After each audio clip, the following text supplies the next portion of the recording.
In 1961, Orson Welles directed, adapted for the screen, and acted in a little seen but nonetheless amazing and brilliant version of Franz Kafka's nightmarish novel of guilt, law, and paranoia, The Trial, starring Anthony Perkins as Joseph K., Rami Schneider, Jean Moreau, Akim Tamirov, Elsa Martinelli, and Welles himself as the advocate. Joseph K. I didn't notice. So you came to see me about this case. That's good.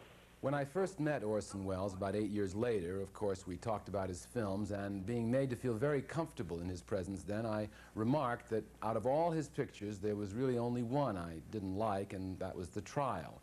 He said, "I don't either."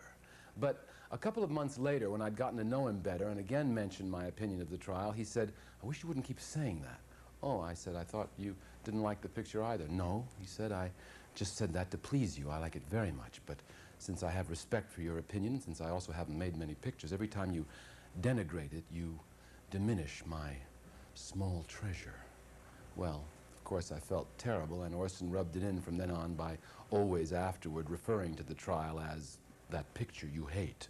The film, generally quite faithful to Kafka's novel, tells the bizarre story of a young office worker accused of and tried for an unspecified crime in a nightmare world from which you can infer that the motto might echo Shakespeare's line, "First kill all the lawyers." As usual in this picture, Welles is the heavy, a famous attorney, to Perkins' strangely guilty, innocent man.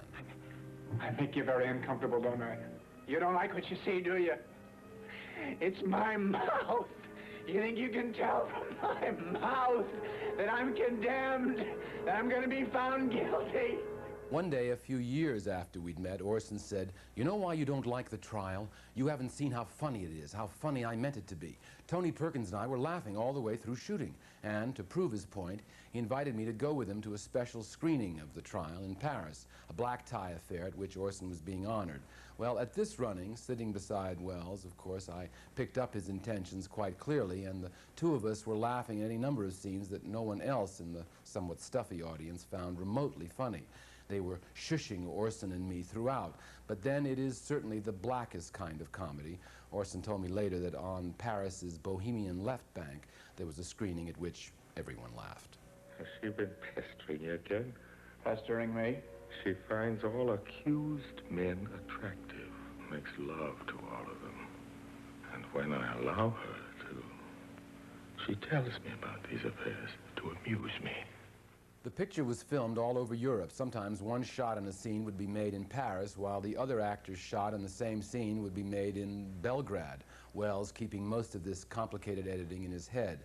Just before starting the movie, though, Welles was stuck for his principal location, the law courts and offices. Sitting in his hotel suite, he saw the moon out his window, shining in a very peculiar light, and then he leaned out and saw another moon in the sky, realized the first light was not the moon, and so he left his hotel to find out exactly what it was, and found it was the beacon at the top of a famous Parisian railway station, the vast Gare d'Orsay, and it was deserted, shuttered, unused.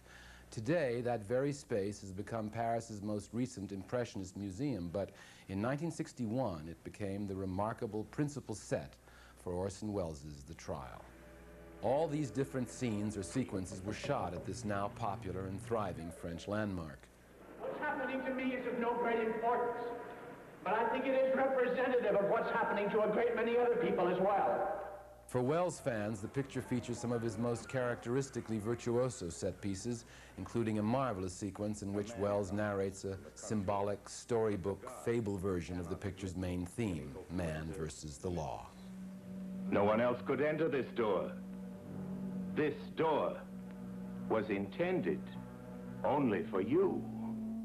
Between Welles and me, The Trial always remained that picture you hate, but I had come to respect and enjoy the movie long before he died, and he knew it.